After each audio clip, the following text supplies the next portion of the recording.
My birth was a massive disappointment. Only a girl.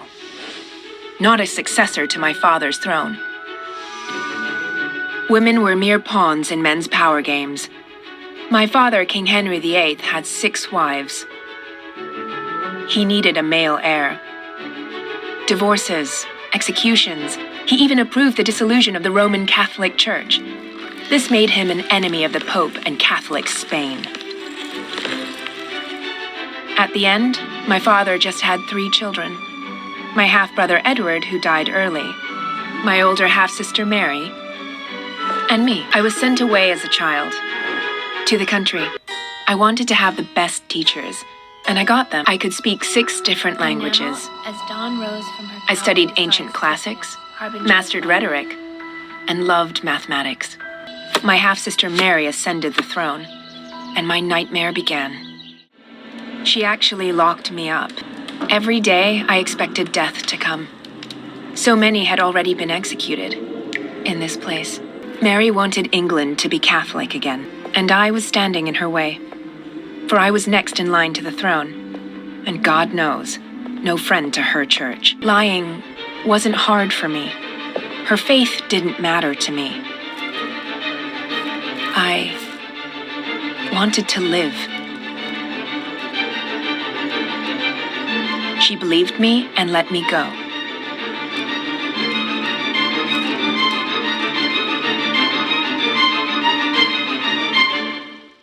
I moved to the country, far from London, far from Mary.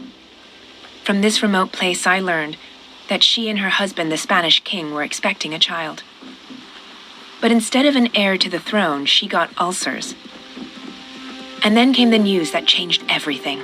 Mary was dead, and suddenly I was the Queen of England.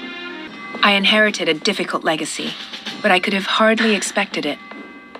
The fate of England was finally in my hands. Unfortunately, I had to do it with loud old men who always knew better.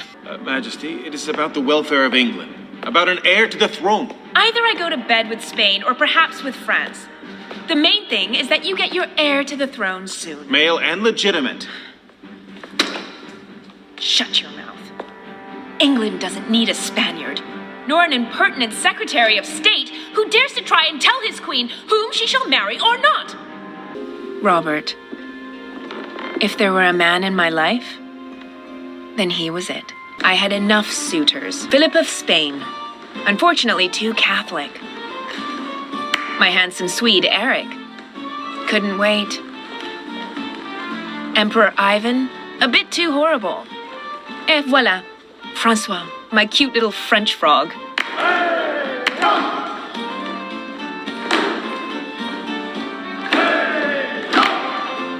Only you, Robin, my red breast, were able to touch my heart.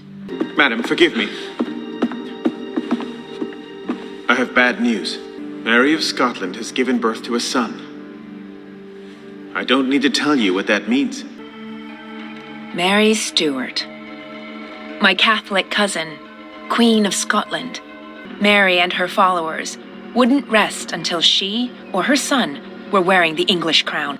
But then Mary's torrid love affairs ruined her political plans. The Scottish nobility wanted her gone, forced her to abdicate. And what did she do?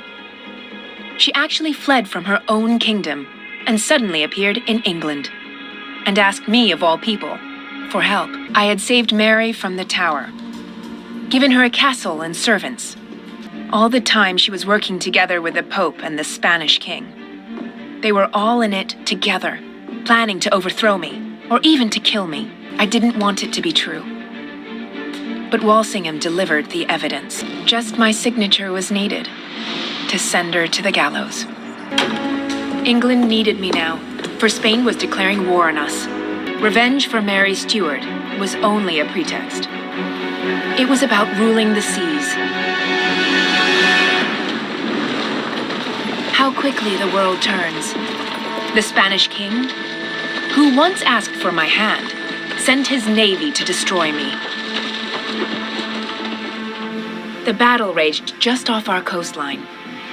There was a nagging uncertainty. Then the cannons stopped thundering at sea. Spain had been brought to his knees. Now a new age could finally begin. Mine. I wore the English crown for 45 years. I never married nor had children. I was never alone, but often lonely. That was the price I paid. Was this price too high? I don't think so.